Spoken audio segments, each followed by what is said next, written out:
Okay, so hopefully you've come up with those background ideas to holistic development that we just spoke about. So having considered and discussed how does fundamental movement skill contribute to holistic development, what would be the rationales that you would come up with to explain? So I'm just getting you to try and be a little bit more critical now and think a little bit more. And again, these are some of the ideas that hopefully you can explore and discuss a little better. So hopefully this is where you are bringing in the theories that underpin.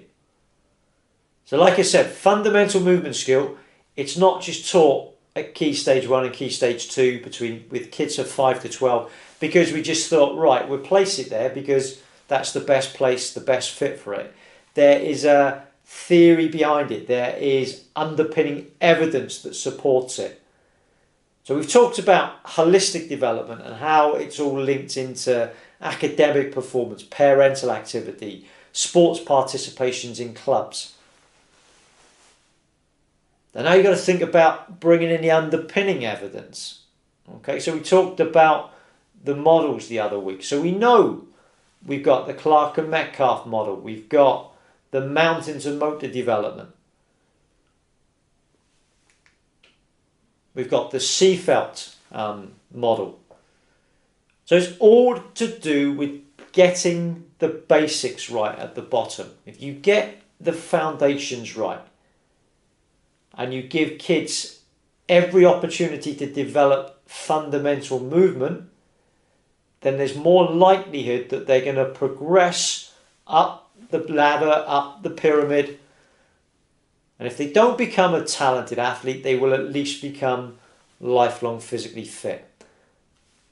If you don't get it right, then what happens is they're going to hit that bottleneck and they're not going to develop.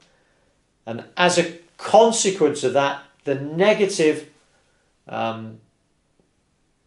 consequences will be physical inactivity, drop out of sport. Long term, it will be cardiovascular disease, diabetes, obesity, hypertension, mental disease, cancers, and so on and so on. So again, that's where you're bringing in the criticality, you're being a little bit more critical of what you write.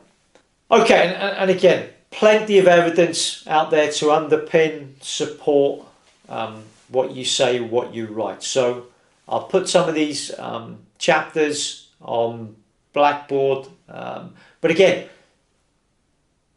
there's plenty of evidence there, and that's what I want you to do with this assessment. I want you to get into those journals, into the books, make sure you use the evidence to underpin and support what you write. And the more you read these journals and the books, the more understanding you have of movement.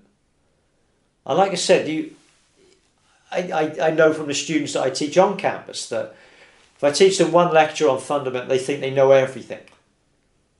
I still read journals now, every day. I read books now on fundamental movement skills. You learn every time something new.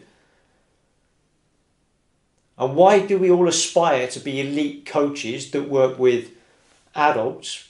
Why can't you be an elite coach of children? Why can't you be a high quality coach, teacher of young children? The Football Association of England have got two coaches. It's probably 6 or 7 years ago. The Football Association were the first ones to do it. They recognised, well, why are we pushing all our coaches to go and work at the top level? Why don't we make it possible that you can become an elite coach or a high quality coach of children? So there's two guys, I think Pete Sturgis and John Alpress, they were the first ones. So they all their job is working with 6 to 12 year olds. They probably get paid as much as the top coaches that are working with the youth and the under 21s.